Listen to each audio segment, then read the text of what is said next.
Hello and welcome to the lecture on cultural diplomacy initiatives in civil society. What I'd like to discuss today is probably one of the most innovating fields for cultural diplomacy. Not necessarily what the governments can do, not necessarily what the private sector can do, but this time I'd like to focus specifically on the potential of civil society to engage further. Stop. Just move over to your left a little bit. Yeah, right. Okay, now we're in the center. Yeah. Okay. Try it again. Clap. No, just one clap. All right. Hello and welcome to the lecture on cultural diplomacy initiatives in civil society. What I'd like to do today is to focus on one of the most innovative fields of cultural diplomacy. Not what the governments can do when it comes to cultural diplomacy, not what the private sector can do, but what can civil society do? What potential is there for citizens? Also, what responsibility do citizens have to engage in cultural diplomacy? Is it really necessary for citizens to do this? Isn't it enough if we pay taxes? Can't the government just do this for us? Or the private sector? They're earning so much money off of globalization. Why don't they just present? However, I think that civil society does have an important role. I think that citizens do have a very important responsibility to play. And I think without the engagement of civil society, the cultural diplomacy, palette would not be complete. And it really is through the equal engagement of each three of those fields that we can have success sustainably when it comes to cultural diplomacy. So what I'd like to do today is first of all clarify once again four different kinds of civil society that we're dealing with when we look at civil society in the world. Then I would like to give some specific examples where civil society and cultural diplomacy are actually being engaged today. And so we can see what we can learn from the different examples. Finally, I will offer some words of conclusion regarding also what the future might hold for other forms of civil society engagements in the field. So let's begin by examining four different cases where civil society has actually emerged around the world. I'd like to begin with the United States. The United States is a special situation where, in general, citizens pay relatively low taxes. However, they get very little in return compared to some of the European countries, such as Germany. The United States, many people don't have health care, as we know. Many people don't have retirement plans. And there are really a lot of issues and actually challenges that the government doesn't deal with. However, the American citizens benefit from lower taxes. Germany, on the other hand, has very high taxes, and the government does everything for them, many people think, whether it's healthcare, whether it's unemployed. If you're unemployed in Germany, you've got a pretty good life. You can have your own apartment, color TVs, cell phone, sometimes even a car. So in that sense, very different situations. So coming back to the USA, I would argue, due to this, let's say, deficiencies in the American government, or many factors, or many challenges that the government is not dealing with, that's actually how civil society emerged. Really this idea of citizens coming together to assist other citizens, with the logic being they could wait a long time for the governments to come and solve these issues. Better that the citizens take this responsibility amongst themselves and actually engage. And this is really where civil society began in the United States, very grassroots, citizens coming together literally with the intention of helping other citizens, whether it's building a homeless shelter, a charity house, etc. That's where it began. The second thing that makes civil society, I think, such a success in the USA was the very wise move of the American government to give incentives for people to give money to non-for-profit organizations or charities, tax incentives. So if I'm a very wealthy millionaire, it's actually in my interest to give money away. And I have a benefit, I save on taxes by doing so. So it's really, on the one hand, a combination of factors where I think American citizens really took this responsibility on themselves to deal with issues and deal with challenges that maybe the government wasn't dealing with. And then the government assisting them even more by actually offering very significant tax incentives of actually giving money to charities. So that would be the one case of civil society, really being a grassroots phenomena that's emerging from the grassroots up until the higher levels. Second example of civil society, let's take Turkey for a moment. For a long time in Turkey, it was very difficult to actually start an NGO. There was almost a distrust where the Turkish government said, hey, wait a minute, citizens coming together and forming groups, this could be dangerous. So it was actually very, very controlled by the Turkish government. You would actually have to go in some cases to a police station to register in order to get permission to start an NGO. Very controlled, very limited. Primarily, as I said, a distrust on behalf of the government that said it could be dangerous. Whether it's terrorism, etc. These kinds of civil society organizations are dangerous. One good example of that would be, let's say, Al-Qaeda with Osama bin Laden. Technically, you could say that's an NGO. That's a civil society organization. It's non-governmental, huge worldwide network. So in that sense, that would be one example also where these things can be dangerous. So In the case of Turkey, very much civil society was actually limited due to these governmental regulations. It's only recently in the European process that actually more and more civil society is being born and strengthened in the case of Turkey. So in that sense, Turkey's a special case where it's emerging, but for a long time it was almost not possible to have civil society. Third case that I'd like to mention is the case of, let's say, conflict situations, or cases of dictatorships, or cases where you have corruption in government. Let's look at Syria, for example. Let's look at some cases of Eastern Europe during the communist times. Let's look at some of the African countries that are in transition. Very often in those settings, civil society is automatically defined as being against the government. So if you're part of civil society, you're against the public sector. Syria would be the most powerful example right now. That's also a unique case where civil society has a very specific mandate and a very specific rule. This is the opposite of, let's say, the American case, where really from the beginning it was thought governments and civil society can work hand in hand. Government will assist with the tax incentives, civil society will then actually do a lot of the important work. So the special case I'm talking about here is where civil society is automatically opposed to the governments. The fourth case of civil society I'd like to outline would be the case such as Japan that we had the chance to look at in one of the earlier lectures, where it was actually a top-down approach. In the 70s, the Japanese government said, hey, look, we don't have a civil society. It would be in our interest to have one. And really from a top-down approach, the Japanese really injected funds and initiatives into the people, more or less, to actually have civil society grow from a top-down approach. So these are four very different kinds of civil society. And I wanted to clarify that because it's important. Before we begin a discussion on cultural diplomacy initiatives in civil society, we need to know what is civil society, what is the setting that we're dealing with. So I'd encourage the student of cultural diplomacy to very carefully assess the context in which civil society is actually, let's say, moving or acting, before we can really then go into the initiatives itself that we would recommend for civil society or that we would try to create. What I'd like to do now that the definitions have been put is examine a number of examples of civil society cultural diplomacy. And I'd like to begin with actually a governmental example. Even though we're talking here about citizen diplomacy, if you look at the State Department, actually over the last 50 years, they've been very active in terms of really using citizen ambassadors and what actually Secretary of State Clinton herself calls citizen diplomacy. So technically this is a governmental initiative. It's paid for by the government, but the emphasis here is citizens in the sense that by moving citizens back and forth, by facilitating access, we can actually accomplish a greater diplomacy. So let's take a moment to hear directly from Secretary of State Clinton what she's talking about when she's celebrating, actually as of this year, 50 years of citizen diplomacy. Good evening and welcome to the State Department. I'm Ann Stock, the Assistant Secretary of State for Education and Cultural Affairs.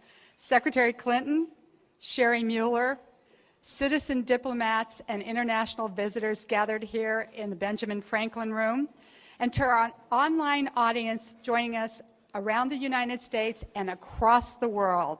Ladies and gentlemen, tonight we celebrate two great milestones.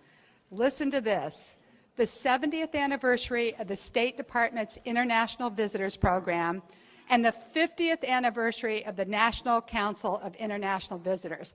I think that deserves a round of applause. Each year, 5,200 visitors are welcomed to the United States by 80,000 citizen diplomats. A number of you here are representing that group.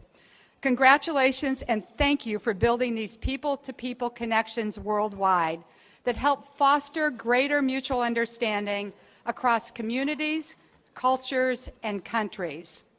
As your motto states so well, citizen diplomacy is the concept that the individual has the right, even the responsibility, to help shape U.S. foreign relations one handshake at a time. Tonight, I am pleased to introduce you to a long-standing partner of the National Council of International Visitors. Throughout her career in Arkansas, the White House, the United States Senate, and now as Secretary of State, Hillary Clinton has worked tirelessly to bring people together one handshake at a time.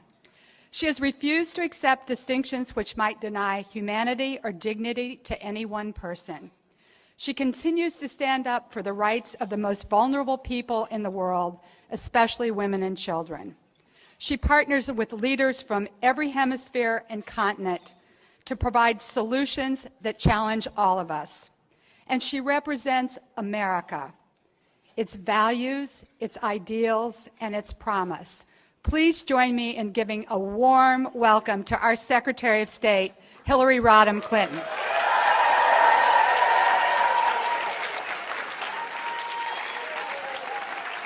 Good evening. Oh, thank you very much, Assistant Secretary Ann Stock, and I'd like to welcome all of you as well. This is an exciting time for us because what we have in this room are representatives of the staff, friends, and supporters of the National Council for International Visitors around the world, and it's not only who's in the room, but who's following us online. So we are connected tonight. And I would like to extend a special welcome to Dr. Sherry Mueller, President of NCIV, Mark Riebstock, Vice President of NCIV, Alan Durtka, Chair of the Board of Directors, and Jim Stockton, who chairs the 2011 National Meeting Planning Committee, who's also a board member of the Arkansas Council for International Visitors.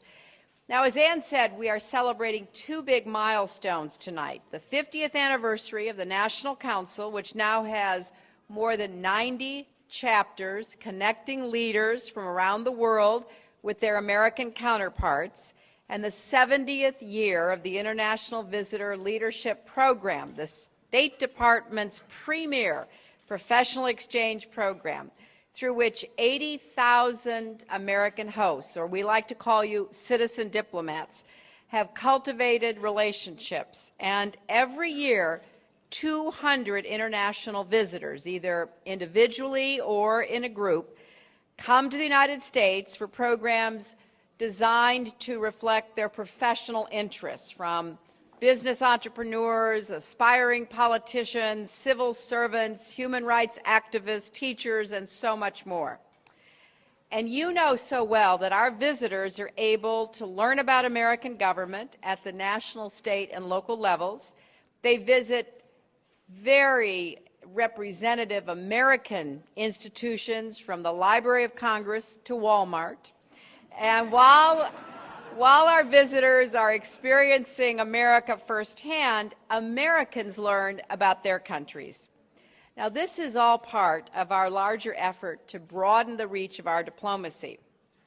I believe very strongly that in the 21st century, statecraft cannot just be government to government. It has to be government to people, and most importantly, people to people. So we are always looking for opportunities to engage civil society, women, youth, and everyone else. And that's why the work of the International Leadership Program and the National Council are so vital. I really think diplomacy is a conversation, and the conversation needs to go on around the clock. You can tell I've been talking a lot. And joining us tonight are 18 leaders who are alumni of the International Visitors Leadership Program. We have called them our IVLP Gold Stars, and we've invited them back to celebrate their achievements. I know that Ann recognized them earlier at the Marriott, but their achievements are really worth celebrating. They come from every corner of the globe, from Afghanistan to Nigeria, from Cambodia to Uruguay. And since completing the exchange program, they've helped women get breast cancer treatment in Kosovo. They've started a news radio program in Afghanistan. They've stood up for LGBT youth in China. They've worked in civic education and environmental justice. One is the Foreign Affairs Advisor to the President of the Czech Republic. They have all contributed their experiences, and we congratulate one and all. Now, I was looking back and getting the statistics, and these are amazing. Nearly 200,000 people have participated in the International Visitors Leadership Program, including, yes, indeed, including more than 320 current and former heads of state and heads of government. And as secretary, I get to meet so many of them, and I'm always so proud when they say, oh, I was a visitor. And then they tell me their experience about where they went and where they lived and who they met. For example, Brazil's new president, first woman president, right? And President Hamid Karzai of Afghanistan. So we have a very good relationship with people who know something about us and we know something about them. But I also meet visitors who work beyond the spotlight. Last month, for example, I was at a town hall in Yemen to talk about civil society and human rights. Yay, Yemen! And one of the alumni there was a young woman named Nadwa. And she's an activist who works in conflict resolution and peace building. And for her program, she had visited Minot, North Dakota. And she has returned several times since to talk to students and the community about Islam and about the work of women mediators in resolving tribal disputes in Yemen. Now, I'm told that on Nadwa's first visit, she was on the road with a group of other international visitors when they got caught in a classic North Dakota hailstorm. And at the time, they were passing through a small town called Max, maximum population 287. So they pulled their vans over and knocked on the door of the nearest house. Now, it's not every day in North Dakota, or really anywhere in America, that you open your front door and you see a group of young people from Yemen, Uganda, Ecuador, and Kazakhstan. But the couple answering the door were typically good-hearted Americans. They invited them all in out of the rain, and they sat down for a chat. And I think it's safe to say that that couple became instant citizen diplomats. This is just one story, and there are hundreds and thousands of such stories. And it really illustrates why programs such as this are so important. By helping people engage in people-to-people diplomacy, they help us deepen the fundamental goal of American public diplomacy, which is to promote mutual understanding between Americans and the people of other nations. So I hope the National Council for the International Visitors Program and the International Visitor Leadership Program continue for many, many more years to come. I will not be around on the 140th anniversary or the 100th anniversary, but our successors in all walks of life, including here in the State Department, will, and hopefully we will see the results of all of this dedicated effort. Greater understanding, a greater commitment to peace, an effort to try to give every person in the world a chance to fulfill his or her God-given potential. And we will do it all in the name of a country that believes so strongly in the value of each individual. And that is really at the core of what makes this program successful, because it relies on volunteer help. It relies on individuals across America who are willing to take time out of their busy schedules to invite people into their lives. And we are so grateful to all of you who have done that year after. So I think it's interesting, as we just saw from this example from Secretary of State Clinton, the recognition of the governments in terms of the merit and actually the potential that there is for citizen diplomacy in that sense. Really, I think also if you look at the current strategy of the U.S. State Department, it's an all-inclusive strategy. In earlier speeches, Secretary of Clinton has referred to a multi-level chessboard, in the sense there's many different levels of this chess game being played on the political level in terms of hard power, soft power, and in this case also citizen diplomacy. So I think it's interesting to see this recognition, and I think the USA is a great example where very often there is an arm's length distance between culture and the State Department, or the government and culture. And in this case also collaboration between all of these sectors, in this case with an important emphasis on citizen diplomacy. What I'd like to evaluate now is actually 4 examples of civil society culture diplomacy, recognizing the fact that what I just showed you is actually a governmental initiative focusing on citizen diplomacy. And since we began the conversation referring to the definition of, let's say, civil society in Turkey in the past, I'd like to begin with a Turkish example. Let's take a look for a moment at the Istanbul Foundation for Culture and Arts. The Istanbul Foundation for Culture and Arts. Let's first of all look at the agent. What is this? The Istanbul Foundation for Culture and Arts is a nonprofit, non-governmental organization founded in 1973 by 17 businessmen and art enthusiasts who gathered under the leadership of Dr. Nejat Ezejabasi, and I'm sure I mispronounced that, so excuse me, with the aim of organizing an international arts festival in Istanbul. The first International Istanbul Festival, organized in 1973 on the 50th anniversary of the foundation of the Turkish Republic, covered a period of 1.5 months and focused mainly on classical music. Soon after, it included other artistic fields in its program, such as film screenings, theater productions, jazz and ballet performances, and art exhibitions held in the historic venues. As public interest grew, groups of events organized in different artistic disciplines gradually evolved into distinct festivals. Presented as a separate section under the name International Istanbul Film Days in 1983, the Film Week transformed into the International Istanbul Film Festival in 1989. 1987, however, marked the beginning of the International Istanbul Biennale, and in 1989, the International Istanbul Theater Festival was initiated. So as you can see, from initially a small, very focused initiative, many other initiatives have grown. And I think here you can see how the Istanbul Foundation for Culture and Arts is using a number of mediums here, music, film, etc. So that's more or less the agent, what this NGO is all about. What is their agenda? What is the mission? What are they trying to do? The Foundation's initial goal was to offer the finest examples of art from around the world, while at the same time promoting the national, cultural, and artistic assets of Turkey by using arts to create an international platform of communication. So in many ways, as you can see, a two-way street. Let's bring international art and expressions to Istanbul and to Turkey, and also let's celebrate Turkish art and Turkish artistic expressions.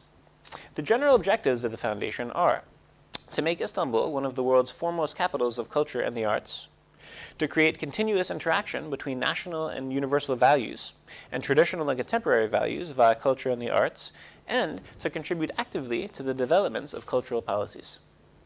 In addition to organizing festivals, biennales, and events in Turkey and abroad, the Istanbul Foundation for Culture and Arts is involved in conserving traditional arts and traditional cultural heritage, encouraging and facilitating artistic production and diverse disciplines, and contributing to the development of cultural policies.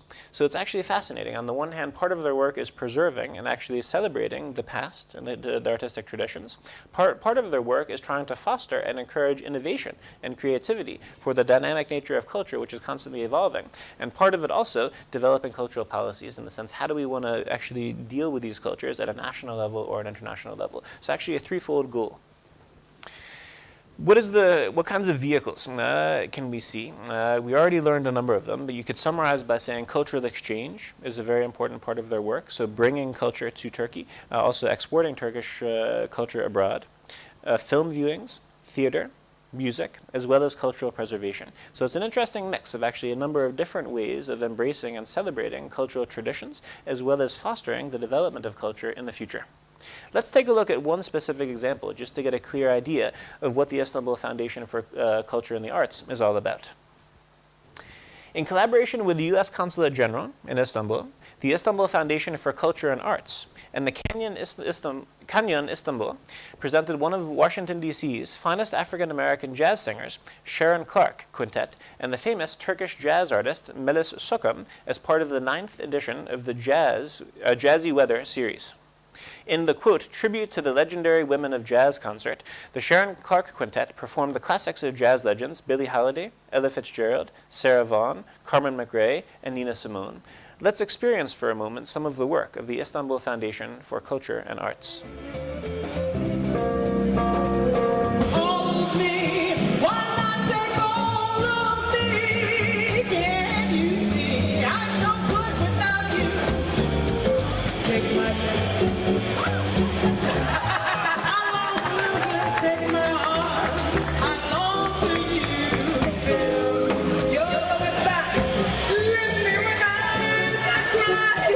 How can I go on without you?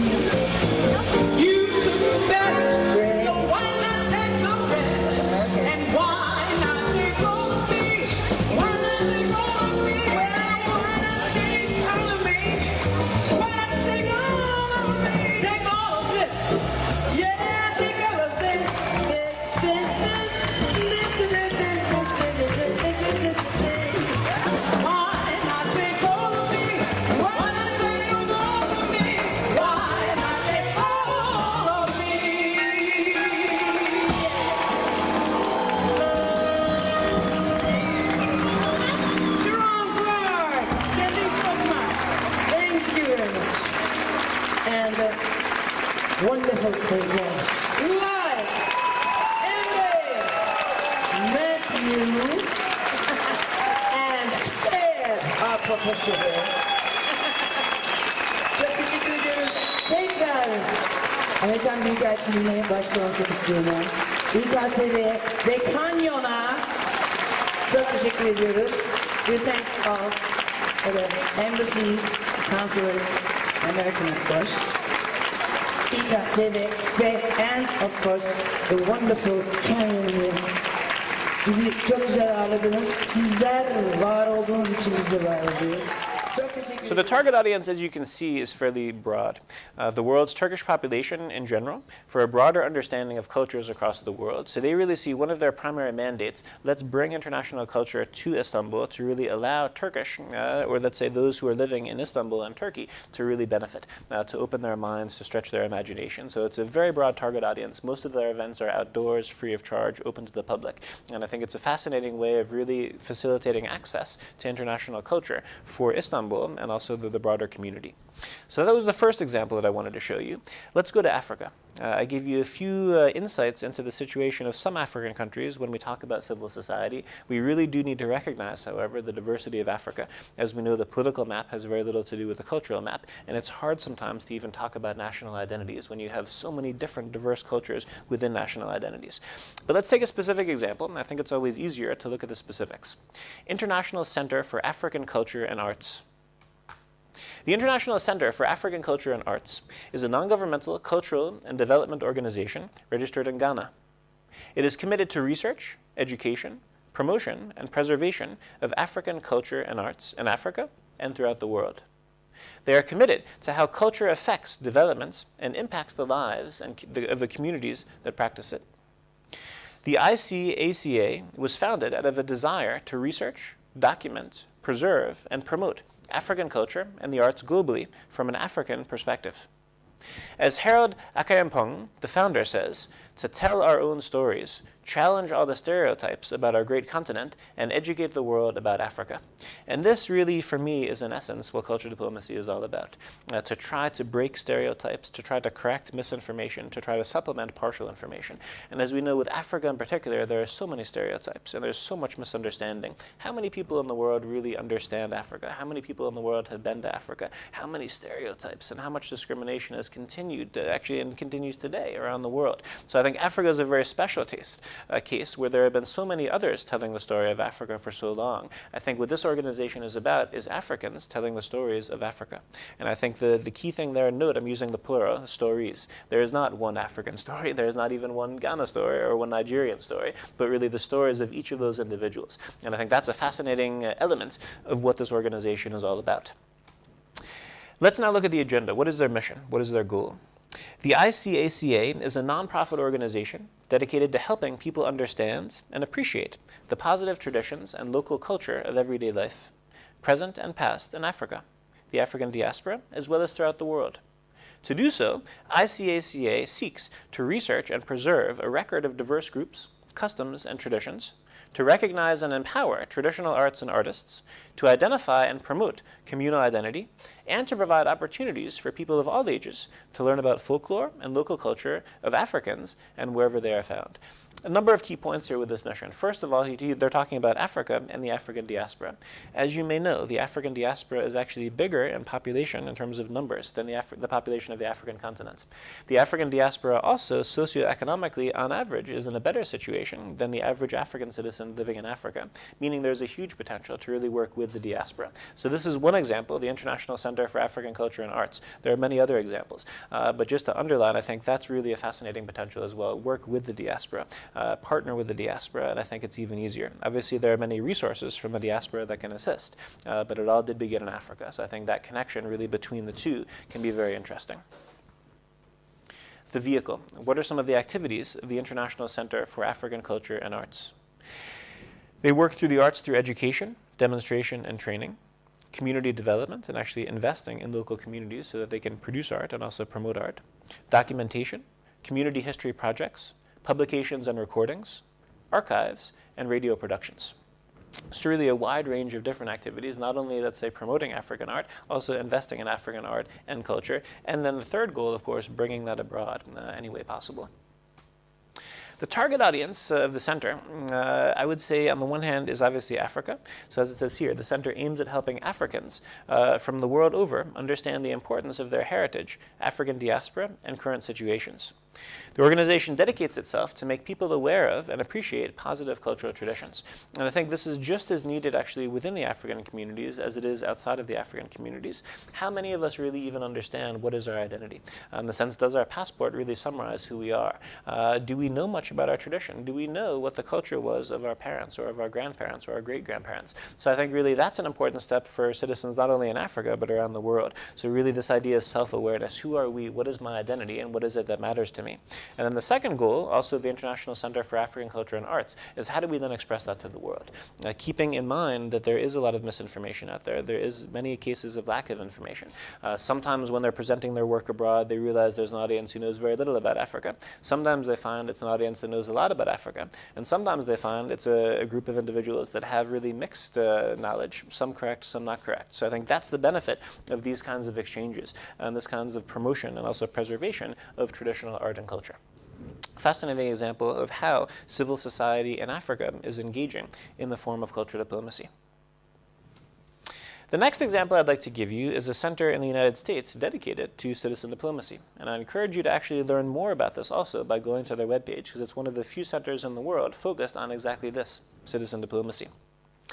In March of 2004, 33 national leaders from international exchange organizations, including the business and academic communities, convened in Racine, Wisconsin, with the expressed intent of pursuing strategies to strengthen America's commitment to citizen diplomacy.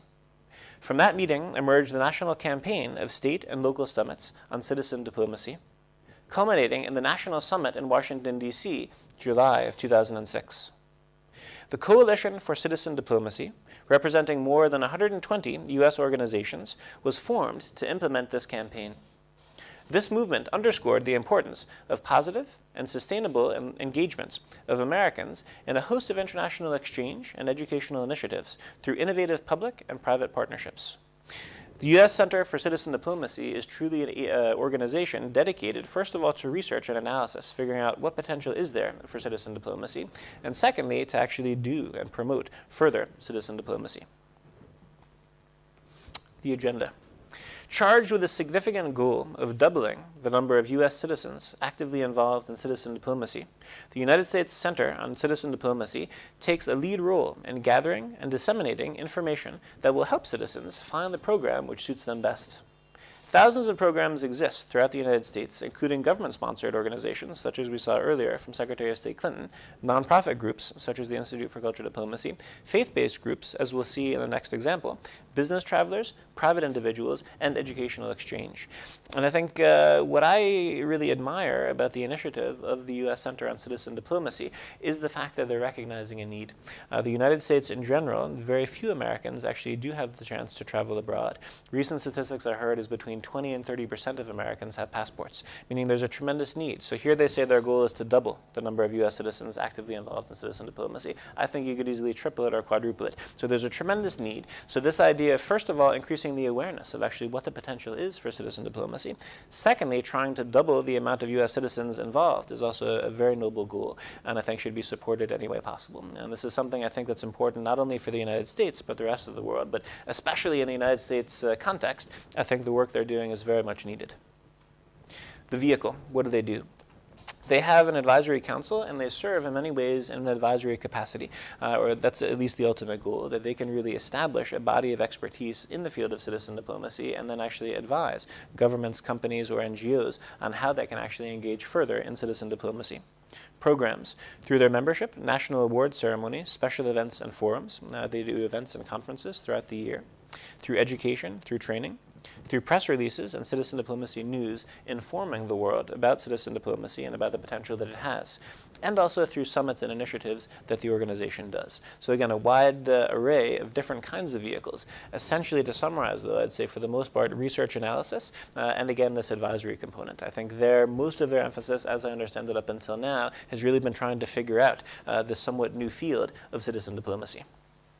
The target audience, first of all, they aim to work with other organizations and initiatives, both in the US and abroad, and they have many partners. And I think there it's really, let's say, a peer-to-peer approach, really bringing different NGOs together and organizations involved directly and indirectly in citizen diplomacy is really the first target audience. Secondly, to create awareness to US citizens about citizen diplomacy and its importance. And as I was saying earlier, there's a tremendous need for that. Unfortunately, as an American, I can say this, really, if you look across the board, there are many Americans who don't have interest to travel abroad.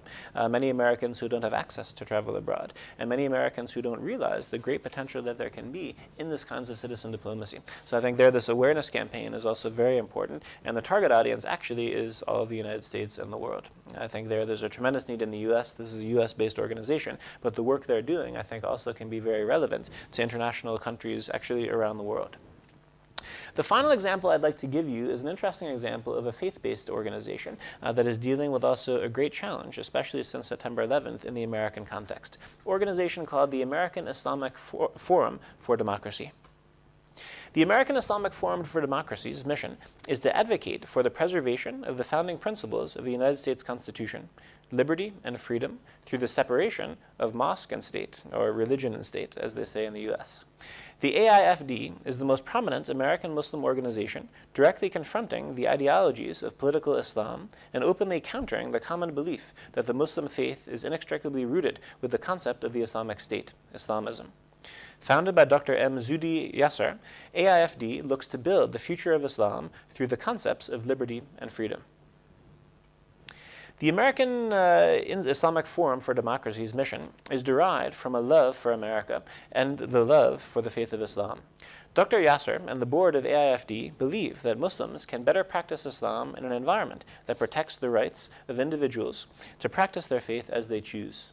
The theocratic Islamic regimes of the Middle East and some Muslim-majority nations use Islam as a way to control Muslim populations, not to glorify God as they portend.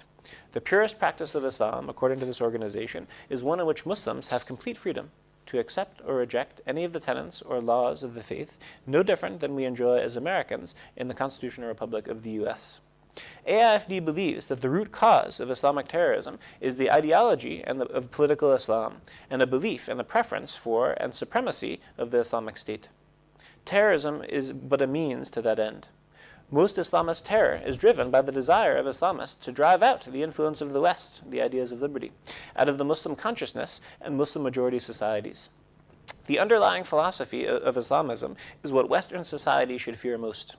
With almost a quarter of the world's population being Muslim, American security will never come without an understanding and winning out of the ideas of liberty by Muslims and an understanding of the harm of political Islam by non-Muslims. The work that the organization is doing can be basically categorized into more or less 5 main categories. Foundational values and principles, where they really try very clearly to articulate for them what is an ideal situation or an ideal context to practice Islam in, what kind of a society do they feel is really the most catering to really religious freedom. Secondly, public engagement projects, really again increasing awareness amongst Muslims and non-Muslims in the USA, but also abroad. Muslim Liberty Project, where they're really working for actually this freedom of religion within the United States. Islamic reform, in terms of hopefully the effect that they can have on Islam outside of the borders of the USA. And also they do a lot of work with the media through blogs as well as press releases. The target audience of the organization is also multifaceted. On the one hand, they're trying to create awareness to U.S. citizens, particularly Muslims, about democracy and fundamental rights, including security issues and supporting the armed forces. And this is very important, as we have to realize on September 11th, when the attacks occurred, many Americans and many in the world believed this was the beginning of a clash of civilizations. This was the Islamic world rising against the West. And it was a big mistake, in my opinion, I think a big misunderstanding of the situation, and it led to a lot of generalizations where Americans talked about the Islamic world. They talked about Islamic civilization, and they grouped together all of the different interpretations of the Quran into one. That was a big mistake. And of course, it led to a lot of discrimination, and it made it very difficult for, of course, Muslim Americans, but actually Muslims around the world. So I think the work that this organization is is doing, the goals that they have are very important. And I think there needs to be more reflection on exactly these kinds of issues. So on the one hand, their target audience is American Muslims. On the other hand, even more important, I would argue, American non-Muslims. And thirdly, their influence is actually, they're trying to have an impact on Islam around the world. As we look at Islamic regimes, they're of the opinion that actually it's preferable to actually be able to practice your religion in a more neutral context, where really we as individuals have the right to reject or to celebrate different aspects and different interpretations of our own religious faith. So there they also, in terms of target audience, actually have a much wider goal as well. So it's a fascinating example of how some citizens came together and said, hey, look, we've got to do something to try to break some of these stereotypes, to try to break some of this discrimination, and to try to make some progress when it comes to religious freedom and religious liberty. So an interesting case also from the United States, a group of citizens who essentially came together with the intention of helping other citizens. I'd like to conclude this lecture by offering a few thoughts in terms of how I see cultural diplomacy initiatives in civil society in the future. I think there, of course, my preference would be a situation similar to the USA, where really civil society organizations more or less are free. We have the extreme in the United States, where you can actually even be a bad organization or have, let's say, negative beliefs, and you're allowed to exist. The most striking example that we always refer to is the Ku Klux Klan, which many are shocked. How can it be that this organization is allowed and is legal? As you look at Germany, where, for example, fascist organizations are not allowed. I mean, you cannot buy any material or symbols or anything that has to do with Nazis in Germany, whereas in the USA, the Ku Klux Klan is legal.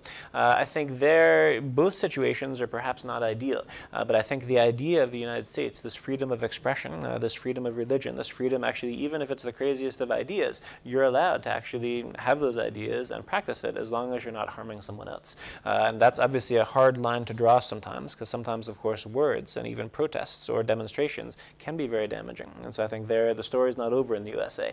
And just again, to remain with the idea of the Ku Klux Klan, that's a controversial issue, and technically they are legal. But many would argue just the fact that they exist, and even if they're allowed to demonstrate, that in and of itself is actually a wound and is damage. So it's an open book there, but I think in essence, I would argue civil society should be relatively free. One should allow one's citizens the right to meet. One should allow one's citizens the rights to organize organizations, and where they think it is possible to try to make contributions to help other citizens. A cleaner example would be, let's say, Greenpeace International, Amnesty International. There are many environmental groups, or also local charities. It could be a local homeless shelter, etc., really very, very directly helping people on the same block, people on the same street. So there are many different examples of this, but I think what I like about civil society engagement as a whole, it tends to be fairly authentic. Something that is coming from the people, for the people, tends to also have a sustainability factor, in the sense, this is really people coming together with a very clear goal, not because they have commercial interest, not because they have a governmental interest, just because they have an interest to actually contribute to society. So it doesn't mean civil society organizations are neutral. As I said in the earlier lecture, I think everyone has an agenda. That's okay. The key thing, be transparent about it. If you have an agenda, let us know what it is, and then we can take it for what it is. We can reject your organization, or we can celebrate it. And I think that freedom really allows citizens the possibility to participate not only in cultural diplomacy, but in the global discourse in today's interdependent world. And I would go so far as to say, really, civil society has at least equal status to the private sector and to the public sector. And really, once again, this common theme I keep reiterating, these three sectors working together is, for me, the ideal situation for how we can actually have great cultural diplomacy and also world peace in the future. So not to be underestimated, the power that civil society can have, also the impact locally that can also really have ramifications on the global level. So I'm hoping this was interesting for you and also helpful to see a few specific examples for how a couple citizens coming together with the intention of helping other citizens can have very important effects, both in the local communities and on the global scale. Thank you very much.